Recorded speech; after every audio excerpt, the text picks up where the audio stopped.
Which rookie running back is everyone sleeping on right now? Who is the NFC North breakout that you should be bumping up your draft boards? And what NFC East rusher might have a big end to the 2025 season?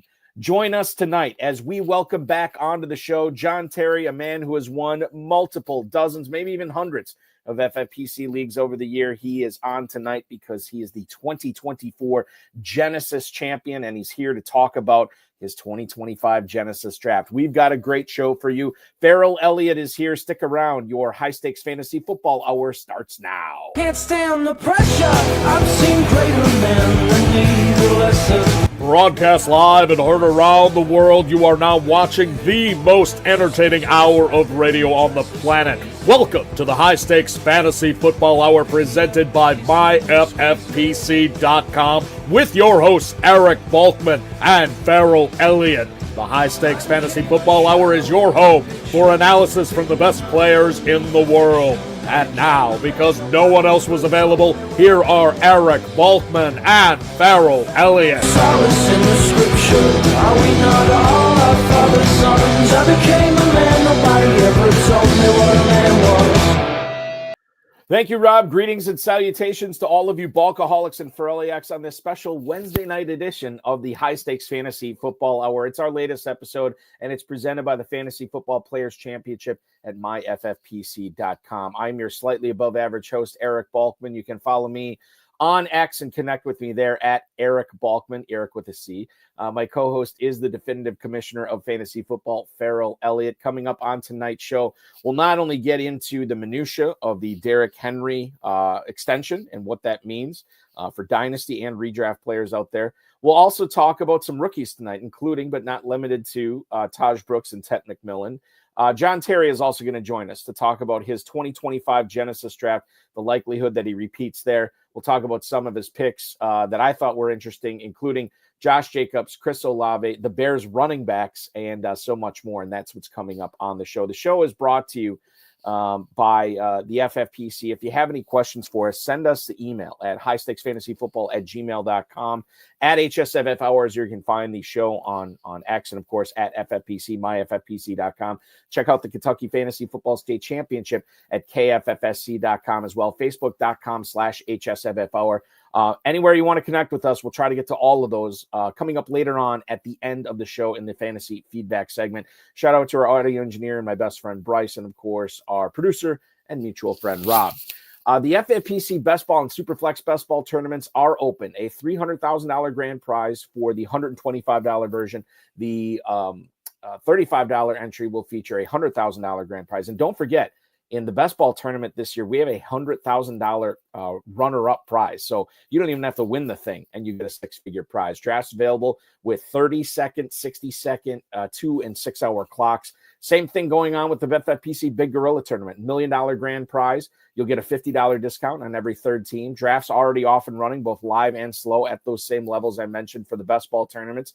The Early Rampage Tournament and the Seven Bananas promos are live as well. For more information on that, and all the extra stuff we're doing for the Big Gorilla this year, check it out at myffpc.com. Our flagship event is off and running. You've probably seen a few boards, or at least sections of boards, on X and on social media for our FFPC Main Event slow drafts, which are going on. Started about a week and a half ago, and we'll have in about 2 weeks live main events for you as well. Sign up by May 31st. You got about 17 days left to do that. You'll not only get $200 off your first team for that early bird discount, but your name will be entered into the FFPC Pros versus Joes drawing. Remember, the 42 Joes that are selected in that will be going up against 42 industry pros, and the winner of each one of those 7 drafts will win a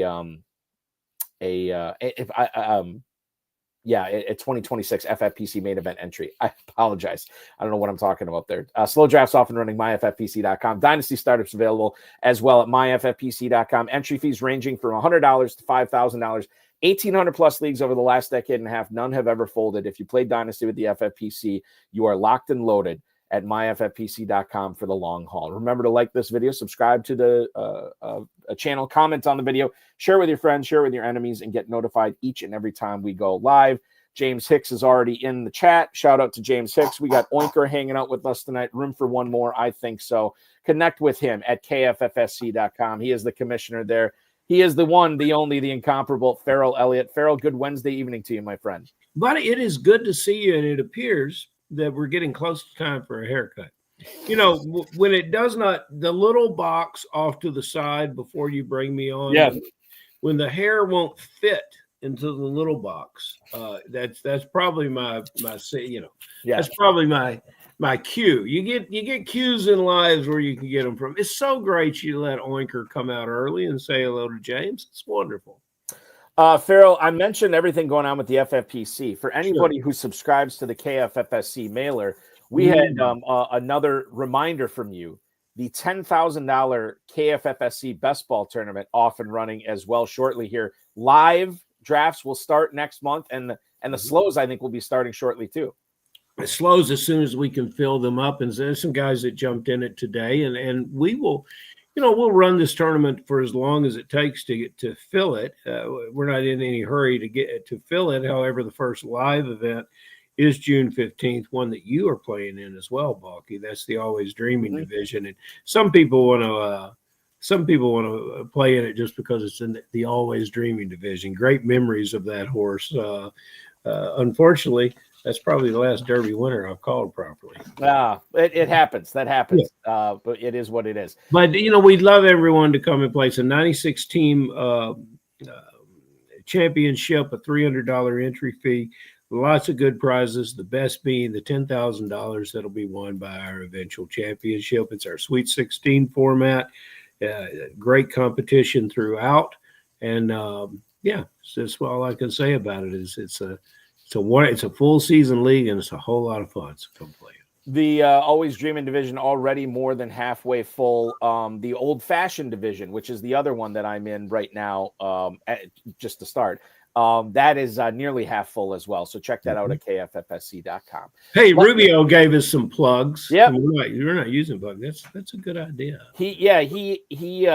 He is in the, if anybody knows, anybody who's in the t-shirt game that can come up with a silhouette t-shirt of my beard and Ferrell's hair, I think that would be, because I think that's iconic in the high stakes fantasy football industry as far as podcasts go. Your cabbage on top and my soup strainer, my beard on my face. It's iconic. Can't expect a man to walk around with a plain beard, Bunky. That's true. I can expect Derrick Henry to never slow down, Ferrell. And apparently that's what the Ravens expect him to do as well, because they have signed him to a 2-year, $30 million contract extension. Per Ian Rappaport from the NFL Network, he is the first running back over the age of 30 to make $15 million a year. Last offseason, he signed a 2-year, $16 million deal, ran roughshod over the NFL, and was unbelievable. 1,900 plus rushing yards, 16 touchdowns. It got him the raise, and this probably, I don't want to say, there are no guarantees in life, but I would say this is as close to a guarantee that Derrick Henry is probably going to finish his career as a Baltimore Raven. Oh, yeah. That's all I'm going with there. Now, in the Big Gorilla tournament, over the last week, we have seen Derrick Henry's ADP on Fantasy Mojo, at Fantasy Mojo on X, fantasymojo.com. Darren Armani, the godfather of the Pros vs. Joes Challenge. Anytime we cite FFPC ADP data, it is from his website. Strongly encourage you to get a subscription to Fantasy Mojo if you play in the FFPC. Derrick Henry right behind Devon Achane and Christian McCaffrey. He's going right ahead of Jonathan Taylor and Bucky Irving. Running back 7 at the 204. Ferrell, when you look at this as a 2-year extension, does this give you the warm fuzzies enough to say, hey, maybe he's not great in 2026, but if the Ravens are giving him a 2-year contract right now, he sure as heck should be good in 2025, and you can feel good at taking him at the 204. He'll be good until he decides to hang up his helmet and his shoes. This player knows that there's 2 themes that we have, at least coming from me on the show, and I've seen the beard and the head shaking in simultaneous fashion, is that Derrick Henry is a must-draft player for your fantasy football team. He is, and we've had commentary, especially from the pros, which, we love arguing with the pros come July. especially from the pros, about he can't keep going. Well, yes, he can. But the main reason, the second theme that we've talked about, is what all players are doing in the league to lengthen their careers. And Derrick Henry is the foremost and the most well-informed athlete about nutrition and training and what he needs to do. And he's been doing it for a long time. He's 31 years old, 5.9 yards a carry last year. We talked about also the fact that he would go to Baltimore and play behind an offensive line that is one of the better ones in the league, and is against defenses that were challenged with the idea of Lamar Jackson being a running quarterback. And, just they didn't use it often, but they have a 311-pound fullback, and they used it often enough and to run in front of Henry. I love everything about this, and I don't understand. When I looked at the KFFSC, our first main event draft of the year, I do understand Bijan Robinson. Bijan Robinson put up some very good numbers last year and has a chance to catch 60 balls. Barkley, of course, Gibbs is an exciting player, but then then the other players that went in front of him, Genty, who is yet to do anything in the NFL. That doesn't trouble me, but he's doing it for a team that's got a lot of holes to fill. Achan, McCaffrey, all those players drafted in front of Henry. Chuck Root, our good friend Chuck Root in the KFFSC, waited, and at the 2-8, he nabbed Henry and maybe is on his way to a championship. So I think if you're playing fantasy football and you can get Henry on your roster, do it sooner rather than later. It's the best move you can make. I think the other thing to keep in mind, too, the most significant thing that the Ravens did in the offseason as far as skill position players go was adding DeAndre Hopkins at wide receiver. That's not a needle mover for me, and they did nothing in the draft to address any receivers, running backs, tight ends. So I'd like to think that the offense will be very, very similar to what it was last year. And I know he probably won't hit 1,900 rushing yards again. He doesn't have to at the 204. He can definitely pay off. For the first time, I may be taking Derrick Henry in a lot of drafts, Ferrell, because I do like this ADP for him right now. I do too. Speaking of AFC North bruising running backs, let's talk Caleb Johnson here. Mike DeFabo, who covers Pittsburgh for The Athletic, called Caleb Johnson a, quote, schematic fit for the Steelers. Now, that's not the interesting part about this. He was a third-round pick last month. He was listed as a co-starter on the depth chart alongside Jaylen Warren. This is like old school meat and potatoes Mike Tomlin. I mean, where you don't hand rookies anything, right? They got to work for it. Even if they're the most talented player, they still got to work for it. He's already listed as co-starter with Jaylen Warren. And you think about Arthur Smith's offense. It's run first, and they're going to use both these running backs. Only 3 college running backs last year had more zone rushes than Johnson. And according to DeFabo, his goals in offseason practices for Johnson is learn the playbook, earn the coaching staff's trust, hope of becoming an every down back sooner rather than later. Now, pass blocking needs work. Jaylen Warren, one of the best pass blocking running backs in the NFL, Ferrell. But the lead to me here is this is black and blue football where rookies have to earn their stripes. And already Caleb Johnson sitting on top of the draft, on top of the depth chart for the Steelers. And it's worth mentioning because Caleb Johnson's mojo right now, 608 as running back 25, not even being drafted as a top 24 running back. This is juicy to me. Not drafted like a co-starter, but, Balky. I mean, you're carrying the wood over here. I'm called co-host, but you see who's doing all the work. Okay. Caleb Johnson. I love this. This is perfect May. What do they call him? The schematic fit. Yes. Oh, my word.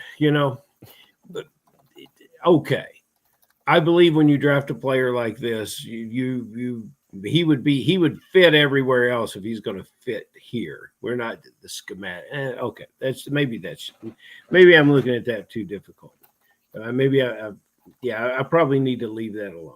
But what did we say, Balky? We said that, you can get Genty very, very early in this draft for NFL teams, but there will be value throughout this draft at the running back position. This is an example of it. They could be very big things for this player. And he's going to carry the rock because of all the reasons you said. There's no reason not to draft this player at value right now, and he'll be going higher. Let's see him in the preseason do some things too, but he'll be going higher as we head towards Las Vegas and the Paris Hotel at the FFPC Main Event. He'll be going with all the Pittsburgh Steelers fans that we have here in Kentucky. He's likely to be a higher draft pick here than perhaps even out there. Yeah, I think there's a curve, right, where these rookies start off, hot and heavy in redraft because everybody's got rookie fever from Dynasty, and then it kind of slacks off again. But I think as we get closer, especially with the Northern Kentucky and then obviously the Louisville event for KFFSC, that's when these guys will start building up steam again as potential league winners. Is Caleb Johnson a potential league winner? I'm not ready to put that moniker on him yet, but I certainly wouldn't rule that out at this point of the season. Don't draft him in front of Henry. No, hey, wise words. This is why you come and watch this show. You're going to introduce our host or our guest tonight, but yeah, I got to tell you, when you talk about schematic fit, when you prepare for the show with other guests, I tend to want to dig into some of the questions, and I want to also say what I'm thinking. What do you think? And have a give and take. But we've got a guy coming in tonight that I would be more like I would try to be a surgeon and try to dissect this brain of fantasy football that lives, eats, and loves fantasy football at such a level that is beyond even our most passionate players. And you're going to introduce him later, but I just maybe he'll talk about, I've talked a lot about Henry, and I just made some comments that were largely worthless about this player, but there will be more in-depth conversation about every player because this guy pulls no punches, Balky, and he certainly is not shy to share his opinion. Yeah, and that's what's so great. And without further ado, I think we bring him on right now. You want to bring him on now? I'm bringing him right now. I think we need your patented introduction. Well, here's how I'll set it up. On the road of his high stakes lowdown last week, I had Josh Siegel on, and there are a few players that I've had on these shows before. Some of them I'll take the time to count up how many league championships they've won in Dynasty, Big Gorilla, Main Event, or whatever. Josh Siegel's not one of them because he's just won too many of them. And another player that falls into that category that I would never sit and count how many league championships this guy's won in the FFPC is tonight's guest. He's just won too many. I'm not going to bother with it. I will introduce him as a guy who's won dozens, and I said maybe even hundreds. I don't know the exact number of FFPC. Because you're not an auditor. You don't. Audit. No, I'm not. I'm not an auditor. I'm not a math guy. But I'll bring him on right now as the defending champion of the 2024 FFPC Genesis League, a league that you saw the 2025 edition on this program a couple weeks ago, as Ferrell and I covered it pick by pick, and we're gonna delve into this guy's draft tonight. Please welcome back onto these airwaves, JT AJ himself. It is Mr. John Terry. John, what is up tonight? Thanks so much for hanging out. Look at that. Hey, how you guys doing? Hey, Balky. Hey, Ferrell. We're doing good, man. We're doing good. I want to, because I got long-winded in that first segment. I want to pitch you a couple of the stories that we were going to talk about here to kick things off. And I'll start in Detroit, in the Motor City. Tim Twentyman, who covers the Lions, John, said that John Morton, who's the new OC for Detroit, taking over for Ben Johnson, said it's going to, quote, be a breakout year for Jamison Williams. Morton said he was never around somebody as fast as Williams. And then he corrected himself to say, well, maybe Jahmyr Gibbs, because he's been around Jahmyr Gibbs so far this season as well. Jamison Williams last year, I didn't even realize this, just crept over the 1,000-yard level, 58 catches, 1,001 receiving yards, and 7 touchdowns.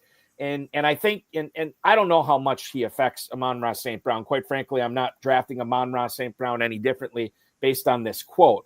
But I think based on this dude being the OC, John, the fact that Jamison Williams is wide receiver 33 right now at the 608, he becomes more intriguing for me. How much stock are you putting into what Jamison Williams' offensive coordinator is saying about him? Yeah, I mean, it's definitely a good sign, but I guess my question would be just how many passing yards and touchdowns is Detroit going to have? And if there's going to be a substantial increase in his production, where's it coming from? Mm-hmm. Because, I mean, you got Amon-Ra St. Brown, Laporta, and Gibbs. And if all those guys are healthy, I mean, there's no way Jameson Williams is going to be like a 100-catch guy. Like that's there you go. There we go. But Write that one down, Balky. He could add some yards and touchdowns, but I think it depends. I like the player. I just don't. I'm not going to read too much into that early season comment from the OC. The only early season comments I usually pay attention to are if they say something negative. Yeah, that's true. And they don't do that often. But, guys, it might be an offensive coordinator's idea of a great increase of volume could be 10 catches. His idea could be completely different from what we consider a huge increase in volume, because that might one catch every other game might mean a lot to him as he scripts his plays. Yeah. John, just the Detroit offense under John Morton, no Ben Johnson there in general. Do you find yourself, I guess, what's your level of concern? Because when you have it's still the same head coach. It's still a very similar offense. The personnel is very similar. But what do you think the Ben Johnson effect is going to be on the Lions offense with him not being there anymore? I don't think there's going to be a huge impact of him leaving, only because the system is there. Everybody knows it. I mean, they're not going to try to change something that's not broken. I mean, it'd be better if Johnson was still there, but it's not going to really impact how I view their players. He taught them the way, and he moves on, and he leaves it behind. Yeah. I have a little bit of regret in one of my dynasty leagues where I hemmed and hawed over two players, and I think it was in the third round. And the player that I didn't choose, I think I'm having whatever the opposite of buyer's remorse is, because I didn't buy him, so I can't have remorse. So non-buyer's remorse, I don't know. Saad Yousuf, who covers the Cowboys for The Athletic, said that by the end of the year, Jaden Blue is going to be the Cowboys' #1 guy at running back. And this is the guy I passed up, John. He thinks Javonte Williams is going to be the leading guy early in the season, but he thinks Blue is going to end up getting more carries and leading the team in rushing. We have seen this before, especially more so with rookie receivers than I think rookie running backs, but it has happened with running backs as well, where it takes them a while to get used to the NFL, get used to the speed, get used to the competition, and obviously, the grind, which is going to be a little bit longer than what they're used to in college. When you consider the case for Jaden Blue right now, and the mojo on him is running back 42 at the 10-11. John, if Yousuf is right here in his prediction, then this is a massive bargain for Jaden Blue here. But I think the fact that he is falling to that 10-11 turn makes me think that FFPC players are not necessarily buying into him. How do you feel about Blue and how his rookie season is going to go in Big D? Well, I mean, I definitely took some shares of him in my dynasty rookie drafts, but I think you just have to be careful when you really are valuing a player because everybody else on the team at the position kind of stinks, right? So, I mean, he could be. I mean, how excited would you be to have like Rico Dowdle from last year? Because that's probably like best case scenario, right? Mm-hmm. And I mean, he was pretty mediocre. So I don't know. I mean, he's the only one in that backfield that's got the potential. I don't see Javonte Williams having a big comeback, and I don't think that. I think Miles Sanders is probably over the hill. So it's potential. I mean, it's definitely worth drafting him where he's going now. I've already lost my bet. I had the under on I don't know at like half. I thought you might say I don't know. Oh, I really do know.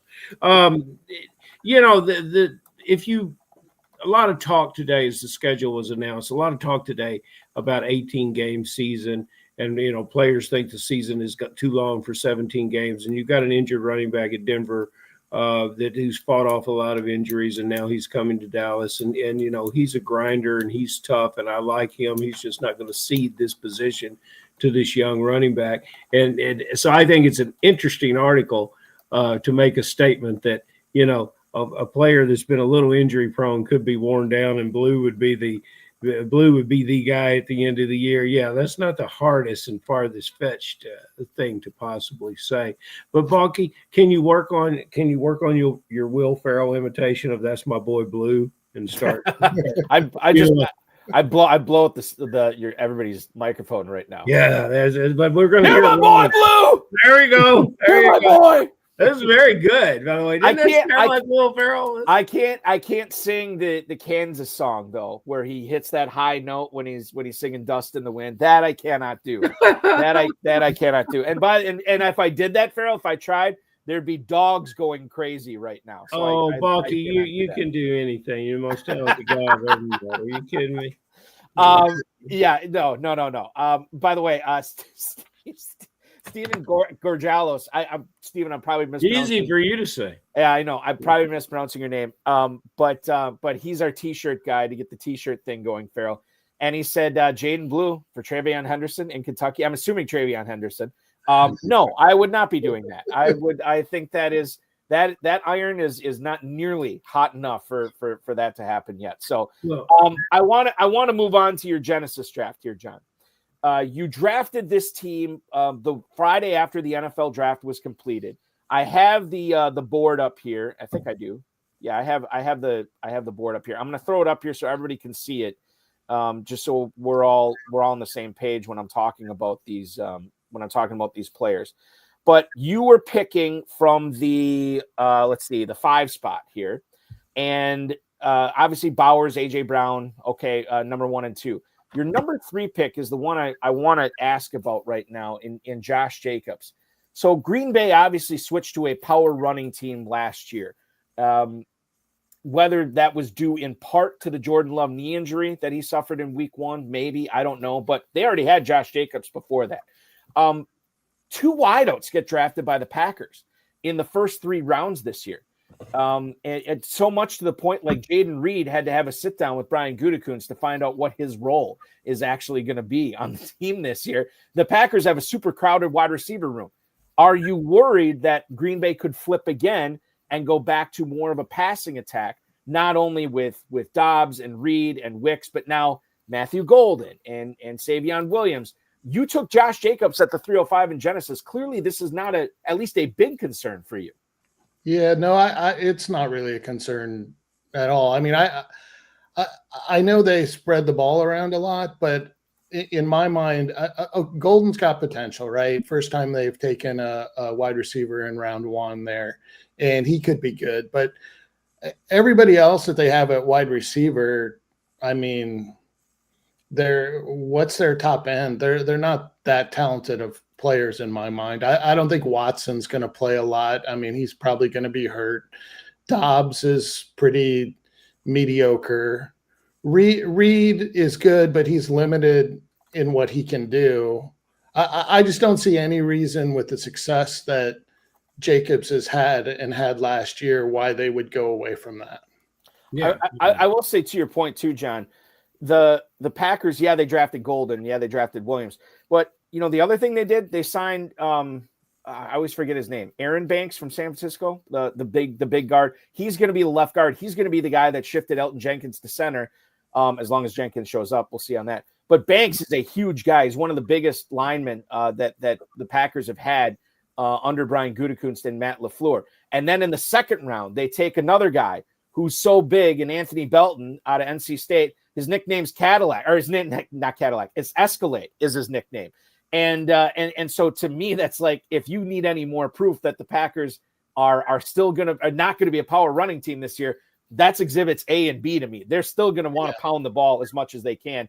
And I can't remember who said it. Somebody within the Packers organization said, come December, big doesn't get little. So you know that, like, when the money's on the line and you're trying to win $1 million in the Big Gorilla or the main event, you could put a lot of faith into Josh Jacobs here. I think Balky summed it up perfectly, John, don't you? Yeah, no, I agree.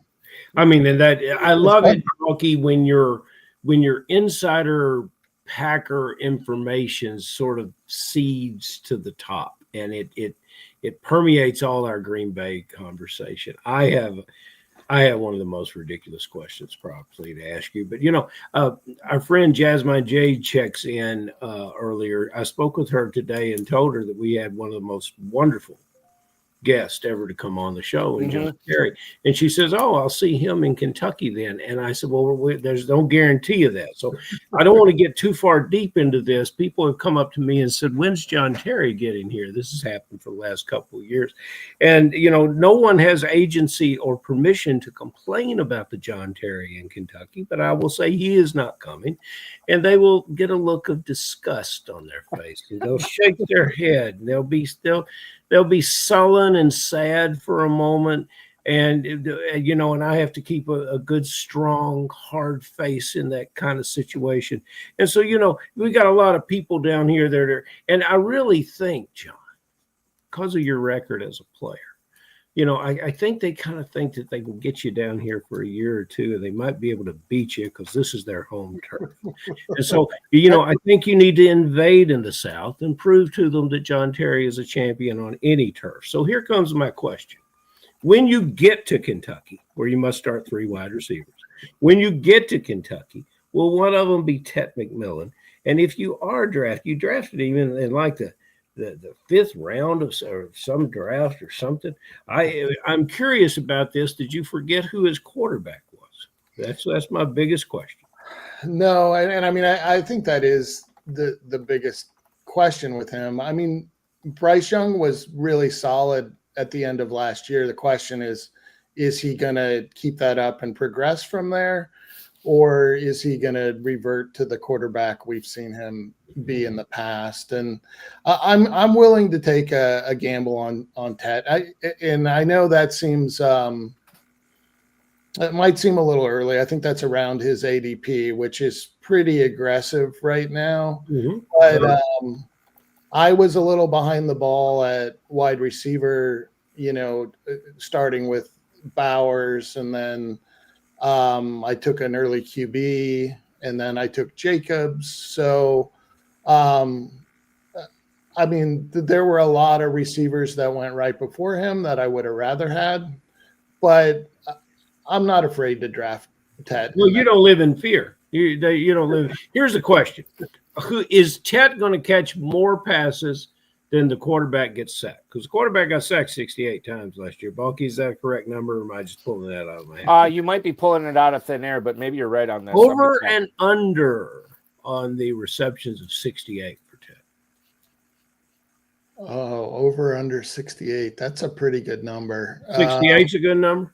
Yeah, I mean, I guess I'll take the over. I could see him getting to the low 70s. Low 70s. I'm going to tell you about something about your low 70s in the 5th round here. You could have had Pittman. I have to have some production or a bell I ring every time we bring up on this show. But we got to do something like that. Oh God. 62 sacks for Bryce Young in his rookie year, Ferrell. Last year, only sacked 29 times. What's wrong with me? I can't read the stat lines anymore. That's okay. Numbers mean nothing. Yeah, they do. So I want to bring up the draft board here once again. Ooh, there I go. So if we look at this, John, at the 608 here, you take Chris Olave. This was the round after you took Tet McMillan. This is from the 5 spot for anybody who's following along. The Saints are obviously a mess at quarterback. It got more messy when Derek Carr decided to announce his retirement. Is this a buying opportunity for Chris Olave drafters right now, knowing that it can't get much worse at quarterback, whether it's going to be Tyler Shook, whether it's going to be Spencer Rattler, Jake, what's his name? Haener, yeah. It can't get much worse. So I would think that Olave's ADP is going to be affected by that. How much did you, and I know you just explained your wide receiver situation in this draft as well, but how much did you like that pick? What do you think about Olave here going forward, knowing that quarterback situation is no bueno? Yeah, well, it's not good, but I mean, the the rookie that they drafted at QB has a lot of experience, and I'd be shocked if he is as bad as Spencer Rattler. And Derek Carr's not. I mean, he's not what he once was. So I still think Olave could put up some numbers. Plus, I think the Saints are going to be a bad team, so they're probably going to have to throw the ball pretty often. It's just a matter if Olave keeps the concussions under control and doesn't miss time because of them. I think he's going to be a value at that spot. I think he's going to be more than a value, guys. And John, I will quit the hardest soft sell immediately, but it is important to tell the listeners that the experience he received was in Louisville, the same place you'll be having your experience here in August. But a lot of scouts, it's the scouting process, and a lot of people that I really trust in football say one thing about Tyler: he can make all the passes. And wouldn't you love to have a rookie quarterback who can make all the passes, that's got a little experience, that's got a good head, playing in a dome, targeting the number one receiver on that team, who then they don't really have the greatest tight end presence. So I see Olave and the running back getting maybe 100 catches each, almost as many as Pittman. So, so we're in a situation there where I love Olave for this team. So if you love him like I do, you probably don't. But if you love him, would this be a player in Dynasty to be trying to acquire a trade right now? And what would be a suitable way to go about that? I haven't really looked into buying him, but I mean, I guess it would depend what the price is. I mean, if he was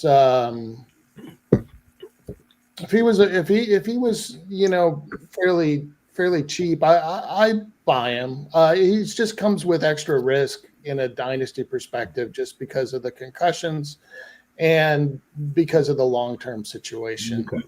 A lot of questions. Long-term situation. The Chicago Bears backfield is a real humorous commentary there. When you draft, I was in some dynasty drafts. I told Balky, I confessed to Balky last week that I just said, you know what, he looks the part, I'm going to just draft him. I didn't have time to do the research. I think when you took Roschon Johnson at the 1705 after first drafting DeAndre Swift at the 705, I'm thinking that this is some of your choreographed genius. Or did you just look at Roschon Johnson and say, what the hell, I'll get a handcuff? How are you doing it? Well, I mean, I think in the Ben Johnson offense, I mean, you're going to want the running backs, right? If he has any type of success in pulling together what he did in Detroit.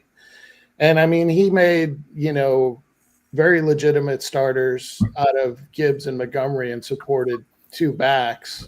And I mean, I think he can do the same thing in Chicago. It's just the backs are less talented and there's more risk associated with it, because still a possibility they could bring someone else in. So the answer is yes. You knew that and you were looking for it. Yeah, well, I will say in my dynasty drafts, I also drafted a fair amount of their other rookie that they took late. Kyle Manungai. Yeah, late in drafts, just because I want, that's a situation where I want the guy that's going to get a lot of the work. And I think the rounds that I took those guys in, it's worth the risk, right? You're definitely not overpaying. I don't think it's worth it. I just like the idea of not that because of Manungai you didn't lock up the backfield, but I mean, you got the two big pieces of a Ben Johnson offense. Now, is Ben Johnson going to be a really good head coach? Is this going to blow up in their face? I don't know. But what's it going to cost for you to get the starting running back on this team? A 7th round pick and a 17th round pick. I think that's a bet worth making in early May. So I liked it. I thought it was really good. And by the way, Ferrell, I have added choreographed genius to my list of fantasy football team names. Yeah, that's a good team name for you. Yeah, one of them is going to be that. I don't know which one is going to happen this season. Let's keep on the Bears here, John. Ben Johnson now coaching Caleb Williams. How bullish are you on Caleb Williams this year? I just think back, a lot of stuff went wrong. Did not have the offensive line. Offensive line definitely improved this year. You add Luther Burden, you add Colston Loveland, and now you add Ben Johnson. I think there's a lot to like about this situation. Do you see it the same way? Yeah, I mean, to be honest, like, what else could they have done for him in the offseason? I mean, is there any other moves that could make that offense potentially any better? I mean, I don't think so. I think they improved everywhere that they needed to be. So I think that the real question in my mind is just whether Caleb Williams can speed up his processing. Like, I know a lot of people, gave him props last year for having so few interceptions, but it's only because he held the ball so long that he took 1 million sacks and wouldn't. There's my 68 sack guy, I think. So as long as he picks up the offense and he can go through his reads quickly, I mean, I think sky's the limit. Farrell, just looked it up. Caleb Williams last year was sacked exactly 68 times. Yeah, the number right and the name wrong. Yeah, that happens. So, John, you're neutral on Caleb Williams? No, I mean, I like him at where he's getting drafted. I mean, it just comes with some risk, right? So he can't be like your only QB. Well, in early October or even mid-October, I guess, they were 4-2. And they looked like they were going the right direction. And then, wheels fall off and everything went to hell. Deebo Samuel is no longer 49er, and I thought I would never see that. Deebo Samuel playing in another uniform, that to me, that's a little more shocking than even Austin Eckler playing in a Commander's uniform. What is he going to have a year that reminds us of who Deebo Samuel is? Historically drafted in the 3rd round and usually plays above his draft position in fantasy ball. Tell us what's going to happen down the road from you. Yeah, I mean, I like Deebo. The question is just whether age is catching up to him or not. I mean, it kind of looked like it might be last year, but if he can, if he's got another year in him, he's just such a diverse player that you can use so many different ways around the line of scrimmage. And I think with, Jaden Daniels there, I mean, I think they have got a lot of potential for him to put up some decent points, especially you don't have to take him in the 3rd round anymore. So yeah. I think where he's going, it's worth the risk. And yeah, I was shocked to see him get moved too. I mean, he and Kittle were seemed to be the core of that Niners team. And so that makes me, wonder a little bit, like what were the Niners saying that they were willing to let him go. But I mean, I'll take the gamble with whatever round I took him in. Might have been the 8th round. Yeah. In this Genesis draft, you ended up grabbing him, Deebo Samuel. Yeah, it was the 8th round. Yeah. The 8, whatever it would be, 808. And I think what's interesting about that is to kind of what you were saying already, John. This is not a 3rd round player anymore. But he could return potentially. The ceiling is 3rd round value, right? Deebo Samuel, wide receiver 38. Even if you don't like Deebo Samuel, I think you have to start taking a long look at him when you get to that middle of the 7th round, when you get to be where John Terry was, the middle of the 8th round. And, Calvin Ridley, Jordan Addison, Juwan Jennings, those are your options there. Mm-hmm. Deebo Samuel looks awfully, awfully shiny. We'll see what happens there. Yeah. Now, another receiver that was had already had his heyday, and his best football is behind him, but we don't know if he has some good football in store. Now, you have to go a little bit further down the draft board to see Cooper Kupp's name after Deebo Samuel. But Cooper Kupp is going at the 907. Kupp is the wide receiver 45 right now. This is Matthew Golden, Brandon Ayuk territory. Do you think that FFPC players are letting him slip too far in drafts? Oftentimes we see these, one of these aging receivers kind of defy the odds and then come out of nowhere and churn out a top 20 season. And he's wide receiver 45 right now, John. Yeah, I think in Genesis, I think I took him at 10-8. I think is where I got him. And yeah, I mean, he's another guy that's worth the risk, right? I mean, it could be that he's done, and if he is, then you move on and you grab someone else. But he's got that high ceiling still, so he's worth the gamble. Guys, the Seattle Seahawks paid $44 million on a 2-year contract for this player. Yeah, I don't think he's done. I think we can follow that money, and we can, he had passed physical before he got that deal. Right. So, I don't think we're doing. Just real quick about Kupp, Ferrell. The other thing to keep in mind, to your point, really, is what did the Seahawks do outside of signing Kupp? They traded DK Metcalf to the Steelers. They let Tyler Lockett go, who's now with the Titans. And then in the draft, I know there's a lot of pundits out there that were saying Seattle's going to take a receiver in the first round or on day 2, especially with that extra second-round pick they got from Pittsburgh. They didn't take a receiver until the 5th round, and then they took another one in the 7th. So to me, and I've been trying to tell myself a Torrey Horton story in dynasty drafts, right? That this guy's going to take over, that Kupp is dust, and the 2026 is going to be the year of Torrey Horton. But at the same time, I think we have to understand, what is John Schneider doing there? He is basing his team, or at least his wide receiver room, around 2 guys, Smith-Njigba and Cooper Kupp. And maybe we as FFPC, as fantasy football drafters, should be taking notice of that. Yeah, that's a good point, Paul.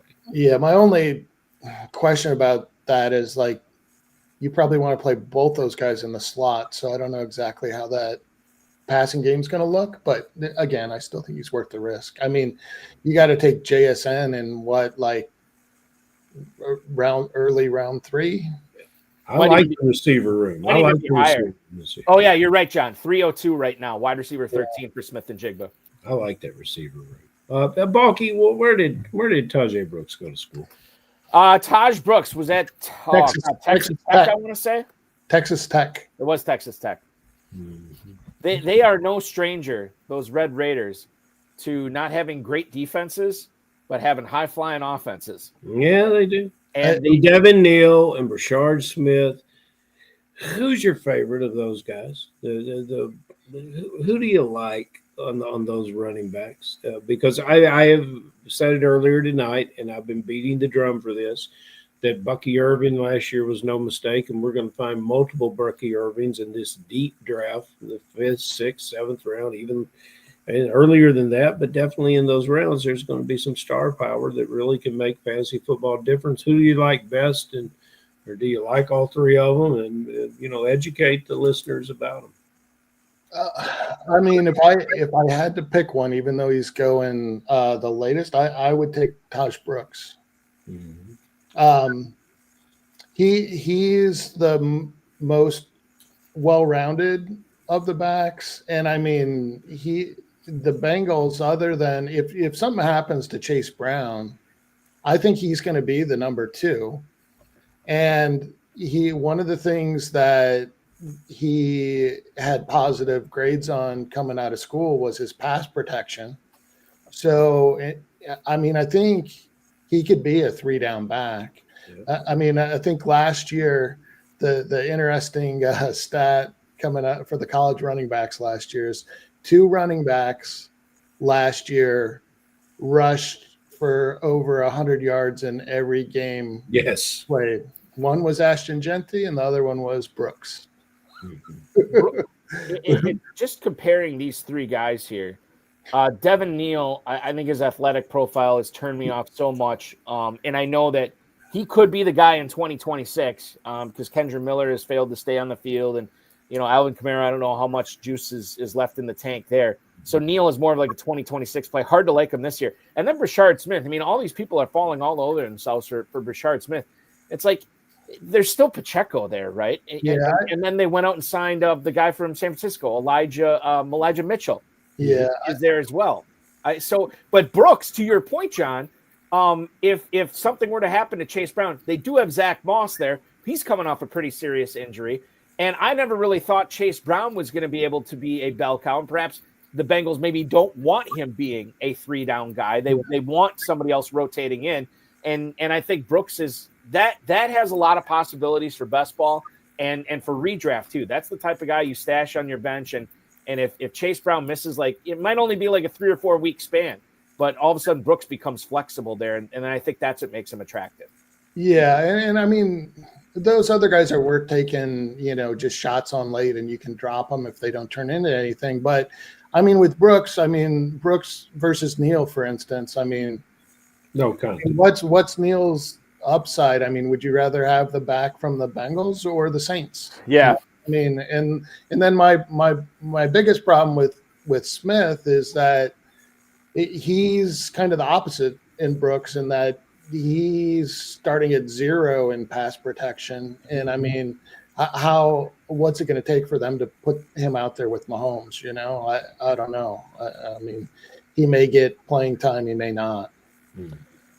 Email here. We're going to keep it on the running back situation in the AFC North, but we'll go to Cleveland here. Rich in Kearns, Utah, John wants to know, are FFPC drafters wrong to bury Jerome Ford right now? The Browns, thank you for the email, Rich in Kearns, Utah.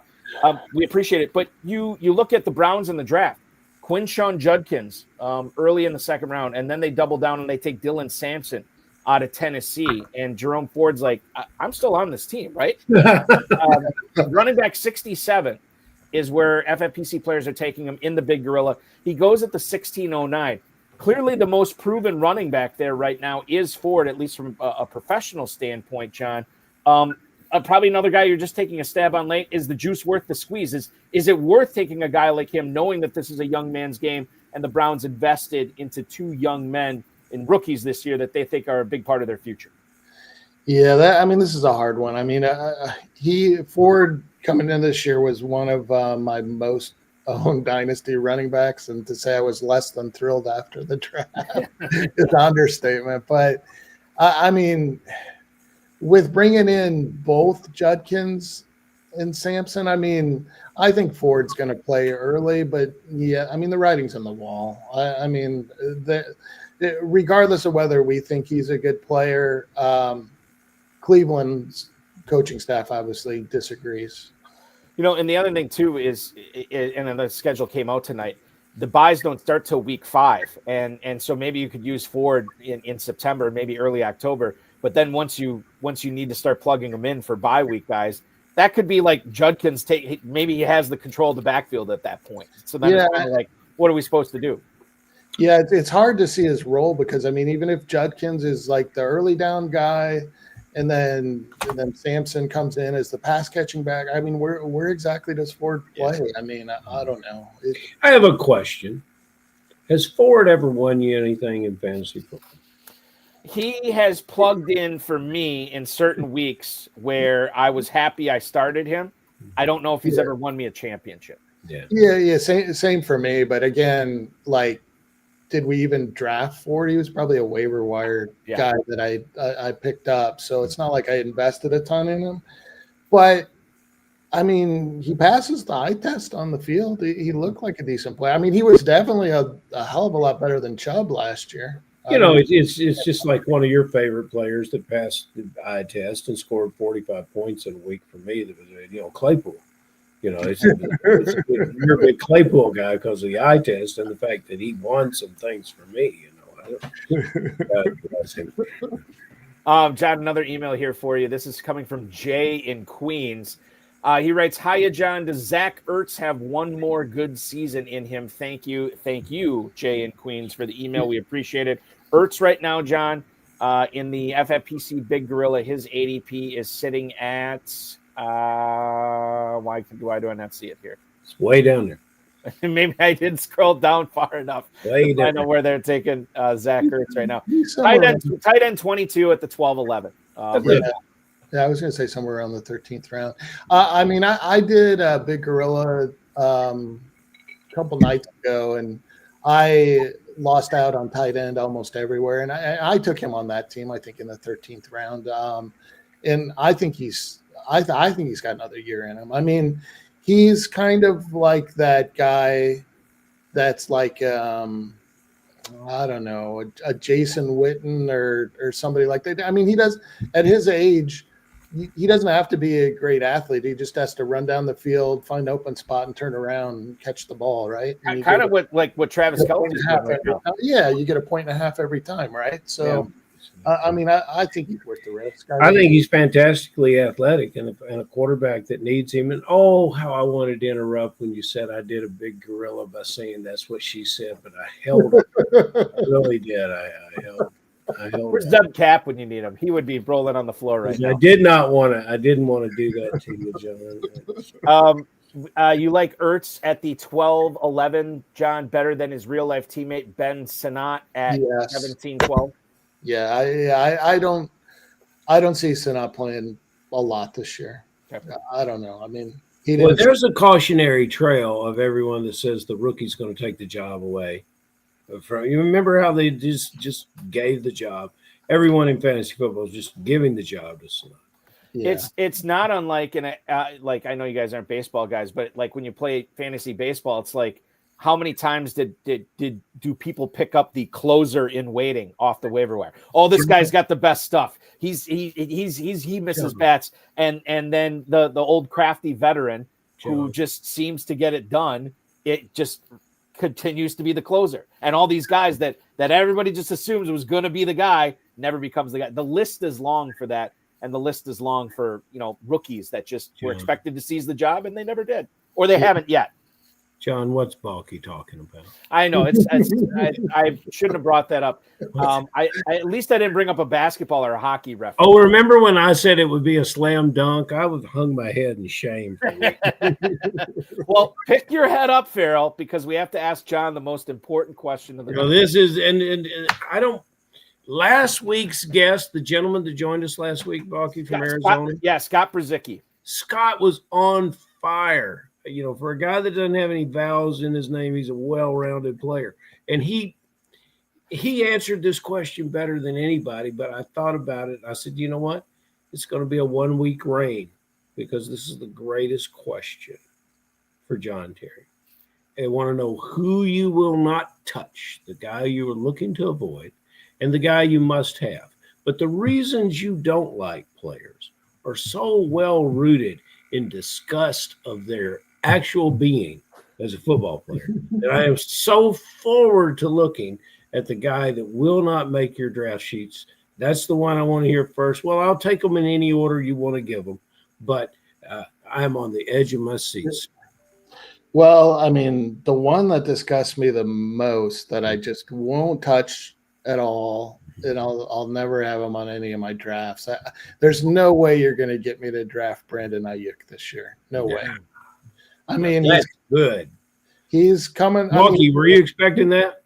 No, I was not, but I'm curious to hear this. I mean, I know he's going in like the 9th round, but he's coming off a pretty bad injury. Maybe he's going to come back middle of the year, best case scenario.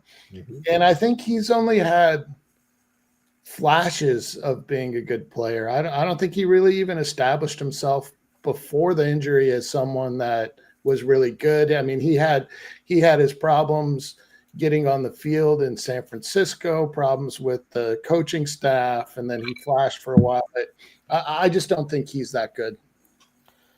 The other thing too, and I brought this up, and I promise this is the last baseball reference of the night. But I was listening to a fantasy baseball analyst talk about this a few years ago during drafting season. And I think this is something that I've done in all my fantasy leagues. I rarely draft players that are already hurt coming into the season, or maybe a better way to put it is not healthy coming into the season. Because I know my guys that I draft who are healthy, a lot of them are going to get hurt. So why am I adding on these injured guys at the start of the season? It just makes it a lot more harder to manage. I agree, especially like FFPC. I mean, it's a shorter season. That's a good point. So we've had a double header of baseball analogies. Yeah, there you go, Ferrell. I love it. We know you're not on IU, John. Is there somebody that you're on maybe later on in the draft, a guy that you've really been targeting when we get to the double-digit rounds? Well, the two guys I like most versus ADP are early guys.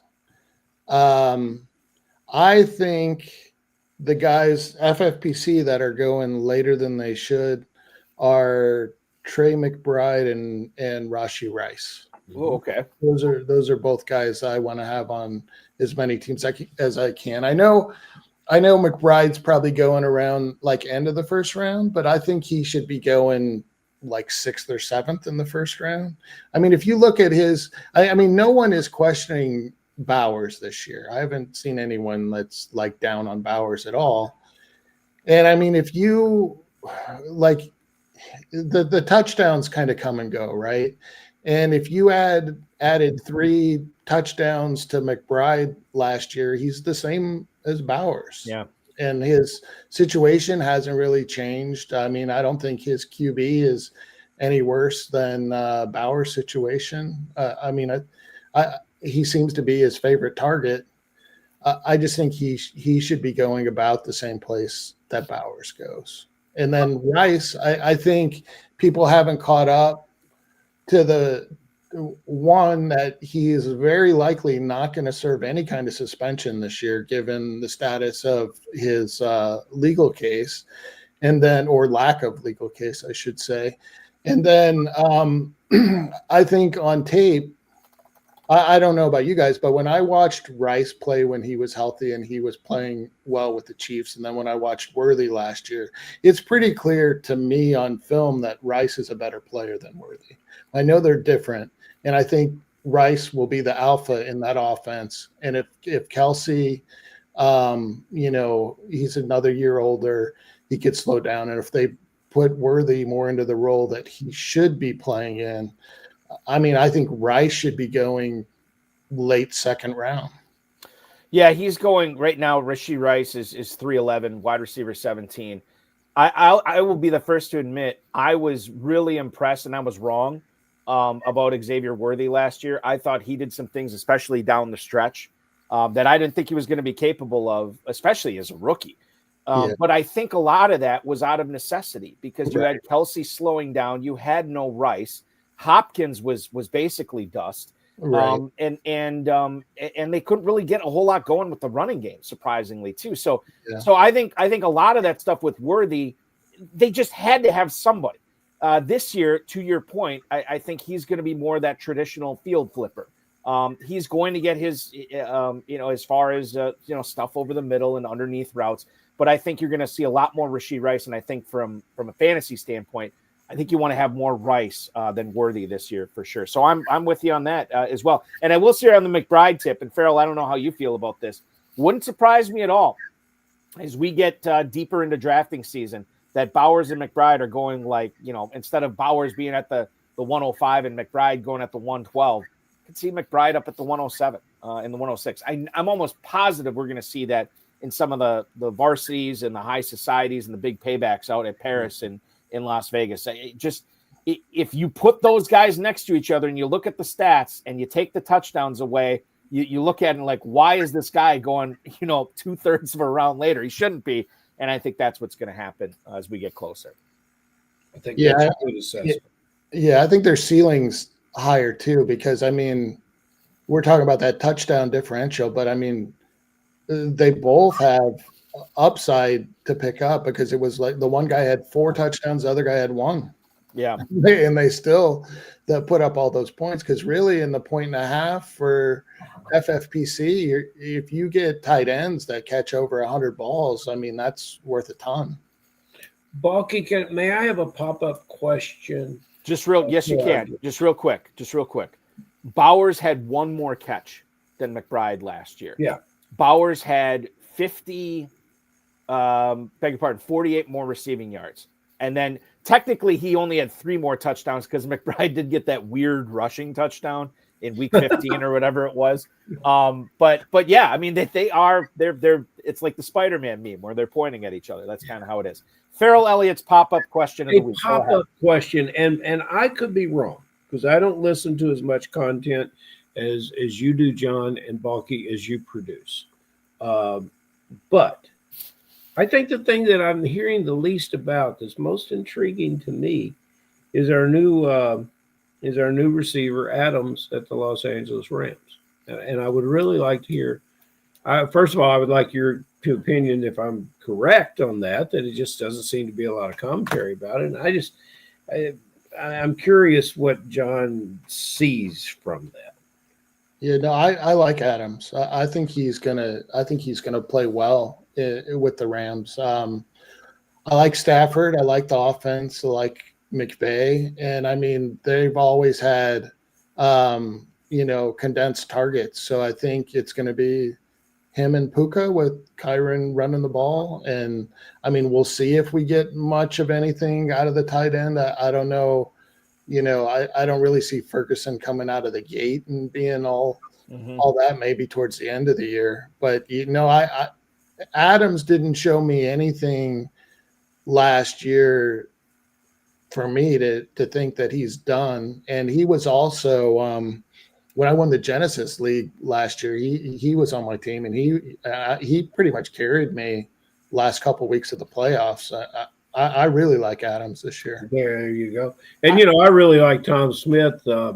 It's just a real subtle hint there to you, John, just a public service announcement, especially for you. Our guys are counting down the days, John. That's all I'm saying. I will say I'm working on it. I have a home league that I've been in since 1991 that always drafts that Saturday that you guys are in Louisville. It's like a fixed date on the calendar, and that's always the weekend that we draft. But we have a private room that will allow you to come in online. We'll get you set up. I did convince Biplab to come to Vegas, so he's going to be co-owning some main events with me. So if he makes a trip down to Kentucky this year, there's a chance that he already owns a ticket. I will say just real quick about the Devontae Adams thing, where he's going in drafts right now. I think you can make a case. I'm not saying I would do this, but I think you can make a case for him over McLaurin. I definitely think that there are people taking him ahead of Tyreek Hill right now. I would take him over both those guys. Okay. And then I would take him over Marvin Harrison. He's already going ahead of DJ Moore. I'd take him ahead of him and Mike Evans for sure, and Xavier Worthy, obviously. I think the one guy he's going next to that I don't think I would take him over is the guy you were just talking about, John, in Rashee Rice. I think that I would take him over Adams, but Adams at the 401 right now. I feel real warm, toasty, and cozy with him as my second or third receiver there for sure. And Pearson drops in about the Stafford, and that's a good point too, Balky. Yeah, when you consider that Stafford is going to have Nakua and, to me, a massive upgrade on Cooper Kupp last year in Devontae Adams. And to your point, John, I think Ferguson more comes on at the end of the year. But, yeah, I think Stafford going as late as he is, that's another steal.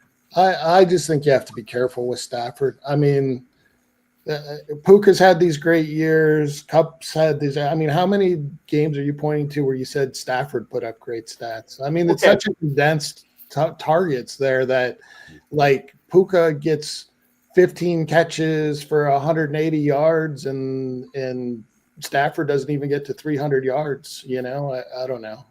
There is something to be said for that. However, I think that's baked into his ADP. He's being yeah. I agree. For where you're getting him. Yeah. So I would not say he is the panacea that you need for your fantasy football team. But I would say, like, in a pinch, if you need, I mean, I think about some of my quarterback situations the last couple of years where I'm scrambling for like a warm body on the waiver wire. If I could look to Stafford on a bye week or injury, I'm going to have limited expectations. But at the same time, Nakua and Adams, I feel a lot better about it. He's just one of those guys that's a much better NFL quarterback than fantasy. Fantasy, for sure. Absolutely. At least now.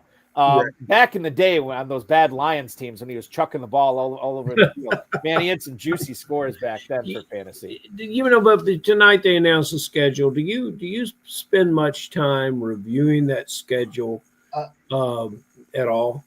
The only thing that I looked at, and this kills me every year, and what is this, maybe like fourth or fifth year now, but no, I mean, I play a lot of FFPC, right? And I play a lot of the main event, Big Gorilla. And I always look at the playoff weeks, and because in order to make money, like, it's great to try to win the $1 million, right? But you got to win your share of your individual leagues. So I immediately looked and I see that San Francisco, the Giants, the Pats, and the Panthers, all their players went down in value to me, because you're not going to have any of them for the title game. And I will say this too. Okay, it is the Panthers, it is the Patriots. It could have been worse. Like, it could have been like the Commanders or the Bills or the Lions or something like that. Yeah. It could have been worse, but I mean, it could have been 6 teams. You got Neighbors, McCaffrey, Kittle. Yeah. I mean, yeah, it's not great. It's not great, to be perfectly honest. I mean, you got to work around it, but it's just that, like, you're drafting some of your teams before you have this information. So, yeah. Well, and then I know, like, a lot of people are going to spend tonight, John, going back on all their best ball teams and see like where the holes are for their bye weeks for, like, kickers and defense. Like, oh God, all 3 of my kickers have the same bye week. That's always fun to look back on as well. It is always fun to talk to you, my friend.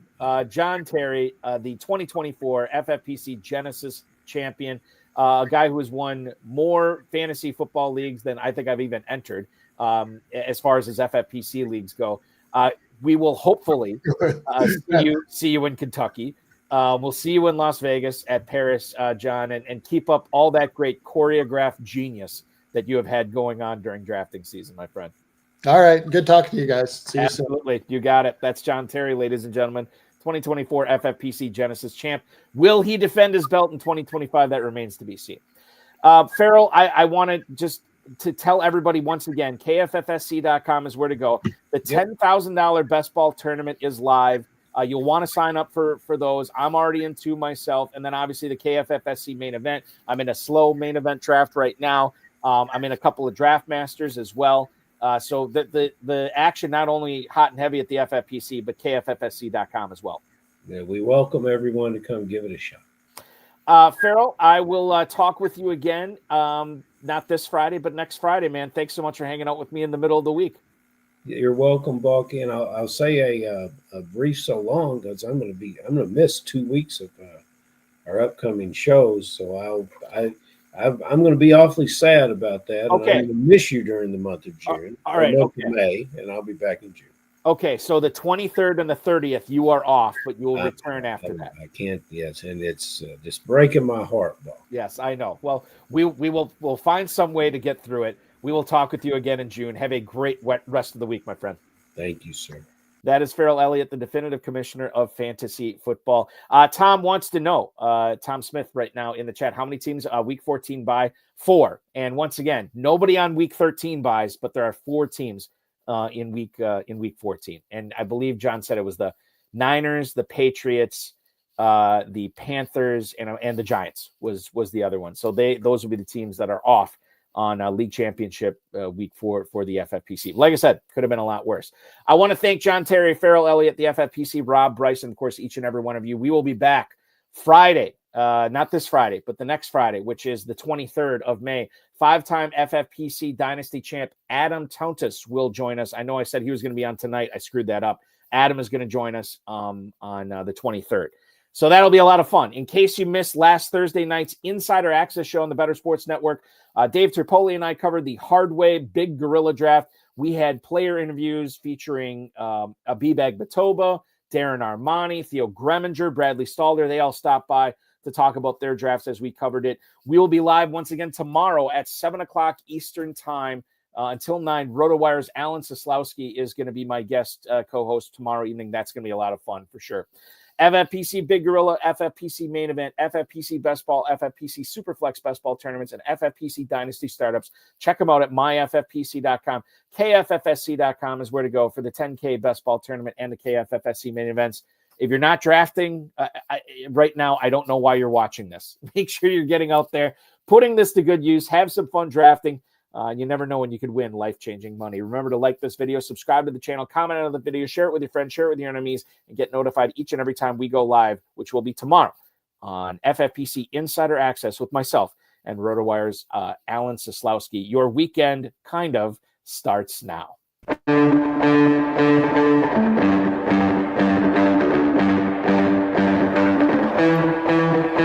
This has been another episode of the High Stakes Fantasy Football Hour presented by myffpc.com. It was broadcast live and was watched around the world. Balky and Ferrell will be back next week with more analysis, more interviews, and more advice from guests much smarter than they are. Thanks for watching, and we'll talk with you again next week. One other thing I did forget to mention, I'm not on it, but the FFPC live draft coverage will continue this coming Tuesday, I believe at 9 p.m. Eastern Time. Aidan LaCourie, Dave Terpoli covering a live FFPC Big Gorilla draft. And if you want to sign up for that and see what those guys have to say live on YouTube and the FFPC socials, I do believe there are still spots available for that. I'm looking it up right now just to confirm. Yes, live on YouTube. There's only one team in that draft, and it's at 8 p.m. Eastern Time on Tuesday. So if you want to be live on YouTube, have everybody hear what they think of your draft, sign up now at myffpc.com. Thanks so much, everybody, for tuning in on a Wednesday show, and I will talk with you again tomorrow night with Alan Soslowski. Be good.